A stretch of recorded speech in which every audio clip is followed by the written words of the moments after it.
بیٹیوں میں بے حیائی، آوارہ گردی اور زنا عام ہو جائے، زیادہ عیب نہ جانا چاہے، آسان ہو جائے، اللہ آسان ہو جائے تو یا تو اللہ زمین پھاڑتا ہے اور انہیں دھسا دیتا ہے، یا اللہ بندر بنا کر کے ان پہ پتھروں کی بارش کرتا ہے، یا پھر اللہ اس قوم پر ظالم بادشاہ مسلط کر دیتا ہے کہ انہیں ہر قدم پہ تکلیف دیتا ہے۔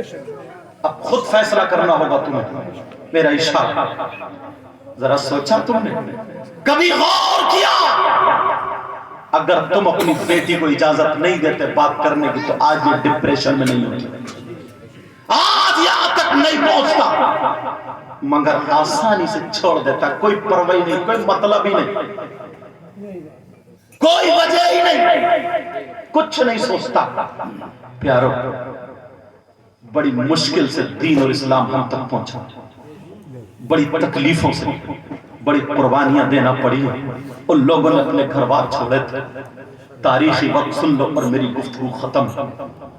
تاریخی وقت ایک عورت نے قسم کھائی تھی، ایک عورت نے یہ قسم کھائی تھی، وہ مشرکہ تھی، ایک صحابی کے بارے میں جن کا نام حضرت عاصم، کہا میں ان کی گردن کاٹوں گی اور ان کے سینے پہ بیٹھ کے پیشاب کروں گی اور ان کے سر کا پیالہ بنا کے، ان کی کھوپڑی کا پیالہ بنا کے اس میں شراب بھر کے 200 آدمیوں کے سامنے ناچوں گی۔ اس نے روپی اور پیسے دے کر کے کچھ بہروپیے اکٹھے کر لیے، ان کو مسلمانوں کا لباس پہنا دیا، نبی کی بارگاہ میں بھیج دیا۔ آقا چاپلوس تھے، بڑے دم ہلاتے پھر رہے، لیکن منافق تھے اندر سے۔ کہا آقا ہمارے ہاں دین اسلام کی کمی، ہم لوگوں کو غسل کا طریقہ معلوم نہیں، نماز کا طریقہ، کوئی اچھی باتیں معلوم نہیں، کچھ صحابہ کو بھیج دیجئے۔ ایک روایت میں نبی نے 6 کو اکٹھا کیا، ایک میں 10 کو، کہا آقا حضرت عاصم قرآن بہت اچھا پڑھتے ہیں، حضرت عاصم بہت پیارا پڑھتے ہیں آقا، ان کو ضرور بھیجتے ہیں۔ مگر کیا معاملہ تھا کہ عاصم کے پیچھے کیا راز ہے؟ آج تم بھائی بھائی کے دشمن ہو گئے، چھوڑ کے چلے جاتے۔ حضرت عاصم کو بھی بھیج دیا، چلتے چلے جا رہے ہیں۔ عاصم سے کہا عاصم تم قرآن پڑھو۔ حضرت عاصم قرآن پڑھتے ہوئے چلتے چلے جا رہے ہیں، صحابہ سن رہے ہیں۔ اور آج کا مسلمان اگر اجمیر کو بھی جاتا تو گانے سنتا ہوا جاتا، اجمیر شریف کلیر شریف کو جاتا تو فلموں کے گانے لگا دیتا، پر جلسے میں کود کے ایک مرتبہ نعرہ لگا دیا بہت پکا نبی کا غلام ہو گیا۔ حضرت عاصم قرآن پڑھتے ہوئے جا رہے ہیں اور صحابہ سنتے ہوئے جا رہے ہیں، چلتے چلتے چلتے چلتے چلتے چلتے اب جب رکنے کا مقام آیا، ان تینوں بہروپیوں نے کہا ٹھہرو بھائیو، تھوڑا آرام کر لیتے، ہم تھک گئے۔ ان لوگوں نے اپنے کپڑے بچھا لیے، باوضو تھے، سو رہے۔ کہا عاصم تم قرآن پڑھو، عاصم قرآن شریف پڑھو۔ حضرت عاصم قرآن پڑھ رہے، یہ لوگ قرآن پڑھتے پڑھتے سنتے سنتے سو جاتے۔ آج ذرا اپنی حالت دیکھ، سونے کے لیے کان میں ایئر فون لگا کے موبائل کا سہارا لیتا، کیسا مسلمان؟ پھر کہتا تکلیفیں گھیر لیتی، بیٹے تو بیٹے، بیٹیاں بھی کانوں میں ایئر فون لگا کے جب تک ایک سانگ گانا نہیں سنیں گے اس وقت تک انہیں نیند نہیں۔ موبائل کا سہارا، اس وقت قرآن کو اپنا سہارا بناتے تھے، درود کو سہارا بناتے تھے۔ وہ پڑھتے پڑھتے سو گئے، وہ تو سو گئے مگر اللہ کی رحمت کے فرشتے پہرا دے رہے تھے۔ ان تینوں بہروپیوں کو جب پتا چلا وہ نہیں سوئے، کیونکہ ان کی سیٹنگ، تینوں بہروپیے اٹھ کے چلے گئے۔ اب جب ان کی آنکھ کھلی، نیند پوری ہوئی، دیکھا تو وہ تینوں نہیں۔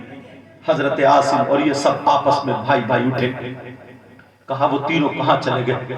آپس میں باتیں کرنے لگے کہ کچھ دال میں کالا۔ سامنے سے دیکھا ایک عورت چلی آ رہی جس کے دوپٹہ کیا ننگا پن جو آج کا دور کا چل رہا وہی، بغل میں شراب کا مٹکا تھا، ہاتھ میں تلوار تھی، 200 آدمی ساتھ میں تھے۔ وہ عورت آ رہی آ کر کے ان 10 صحابہ کو گھیر لیا. گھیرنے کے بعد کہا سنو مجھے تمہاری کسی کی ضرورت نہیں ہے, ایک کا نام بتا دو جس کا نام عاصم ہے, اس کا ہاتھ ہمارے ہاتھ میں دے دو, یا نام بتا دو باقی سب بچ جاؤ. جب اتنا سنا, آج کا ہوتا تو پکڑوا دیتا اور کہتا یہ ہے یہ اتنا غدار مسلمان ہو گیا نا, اگر کہیں کسی کا کام اچھا چل رہا نا تو پولیس کو فون کر دیتا, کسی کا کہیں کام ہے اٹکا دیتا, دلالی مارتا دلالی. دل جب تک صاف نہیں ہوگا نا تمہاری نماز خوشبو نہیں دیں گے. دلالی پہ اترا ہوا ذرا سا عہدہ مل جائے تو رنگینی دکھانے لگتا. حضرت عاصم کے بارے میں انہوں نے سوچا, سوال کر دیا, اے عورت تو عاصم کا کیا کرے گی, بول کیوں پوچھ رہی ہے؟ کہا سنو, جنگ میں عاصم وہ ہے جس نے میرے بیٹے کو قتل کیا اور میرے شوہر کو قتل کیا. میں نے قسم کھائی ہے اس کے سینے پہ پیشاب کروں گی, گردن کاٹوں گی, کھوپڑی کا پیالہ بناؤں گی اور پھر اس میں بھر کے 200 آدمیوں کے سامنے ناچوں, شراب پی کر. لوگوں کی آہ نکل گئی صحابہ کی, کہ اگر بتاتے ہوتے تو اب اور نہیں بتائیں, ہم مر سکتے ہیں مگر اپنے بھائی کا ساتھ نہیں چھوڑیں گے. تمہارے اندر ہے بھائی کا ساتھ نہیں چھوڑیں گے. اللہ کہا بتا دو, نہیں.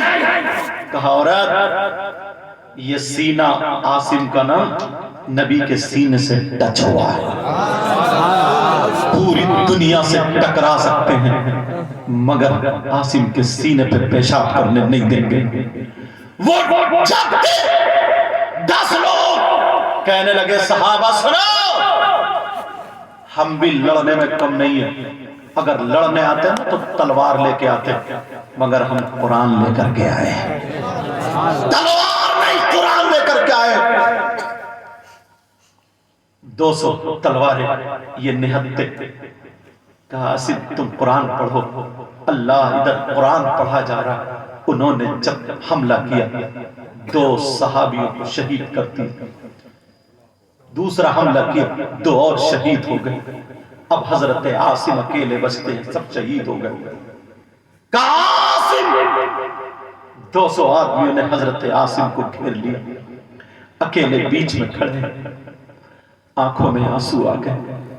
کہا مولا میں اس لیے نہیں رو رہا ہوں کہ آج میری شہادت کا دن ہے, اس لیے رو رہا ہوں میری گردن کٹے گی, شہید ہوں گا, مگر میرے سینے سے نبی کا سینہ ٹچ ہو گیا تھا, یہ عورت اس پہ پیشاب کرے گی. اے اللہ تو میری آج حفاظت کر لے, آج میری حفاظت فرما.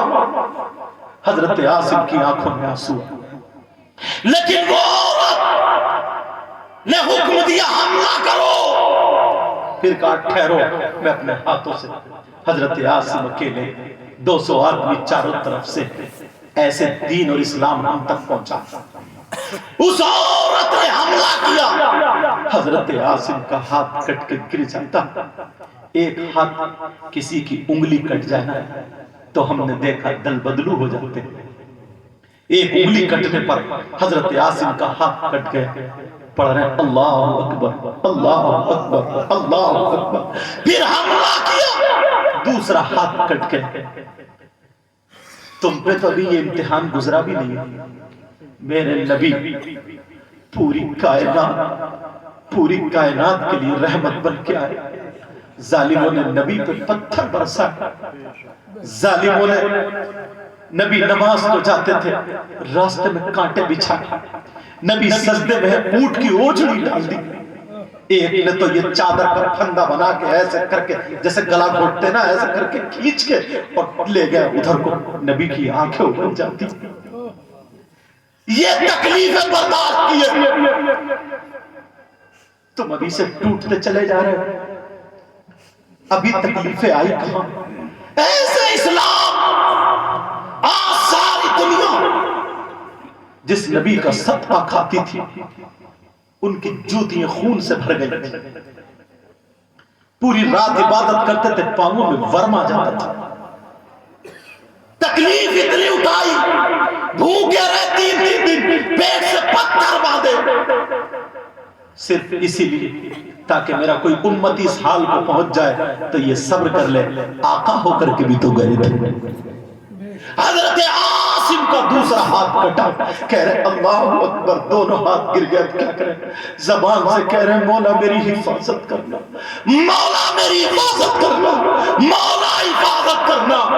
تیسرا حملہ کیا، ایک ٹانگ کٹ گئی، حضرت عاصم گر جاتے۔ ایک ٹانگ سے آدمی کیسے کھڑا ہوگا؟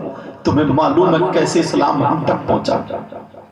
وہ ٹانگ کٹ گئی، حضرت عاصم اب عورت تلوار لے کے سارے لوگوں کی طرف کہہ رہی ہے دیکھو اب میں جس اپنے خدا کو بت کو مانتی تھی اب وہ میری پوری ہو رہی، میں اس کی گردن کاٹوں گی، اس کے سینے پہ پیشاب کروں گی، اس کی کھوپڑی کا پیالہ بنا کے شراب بھر کے پیوں گی اور تمہارے سامنے ناچوں گی، خدا کو خوش کروں گی اپنے۔